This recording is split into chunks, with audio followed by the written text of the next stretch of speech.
Hello students, welcome to Global Knowledge Academy Chemistry Recalling section. இன்னைக்கு நாம ஐசோமெரிசமோட part 4 video தான் போட போகிறோம்.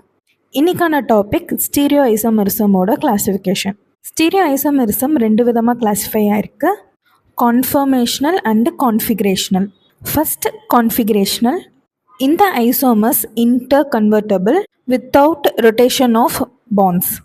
பாண்ட்ஸை ரொட்டேட் பண்ணாமல் இன்டர் கன்வெர்ட் ஆகுறது தான் இந்த ஐசோமர்ஸ். இது ரெண்டு விதமாக கிளாஸிஃபை ஆகுது, geometrical isomers and optical isomers. Next conformational. இந்த ஐசோமர்ஸ் எல்லாம் interconvertible with rotation of bonds. Single பாண்டை ரொட்டேட் பண்ணுறது மூலயமா இவங்க இன்டர் கன்வெர்ட் ஆவாங்க. இது டூ டைப்ஸ் இருக்குது, ஸ்கேட்டர்ட் அண்டு எக்லிப்ஸ்டு ஃபார்ம். இந்த கான்ஃபர்மேஷனல் ஐசோமர்ஸ் மேக்ஸிமம் நீங்கள் அல்கேன் அண்டு சைக்ளோ அல்கேன் காம்பவுண்ட்ஸில் பார்க்க முடியும். நம்ம குளோபல் நாலேஜ் அகாடமியில் நீட் கிராஷ் ப்ரோக்ராம் 2026 ஸ்டார்ட் பண்ண போகிறோம். கம்மிங் ஜான்வரி எண்டுக்குள்ளே யாரெல்லாம் அட்மிஷன் போடுறாங்களோ அவங்களுக்கு ஸ்பெஷல் ஃபீஸ் கன்செஷன் இருக்குது. இந்த ப்ரோக்ராம் பற்றி ஃபுல் டீட்டெயில் தெரிஞ்சுக்க குளோபல் நாலேஜ் அகாடமிக்கு மறக்காமல் கால் பண்ணுங்கள். தேங்க்யூ.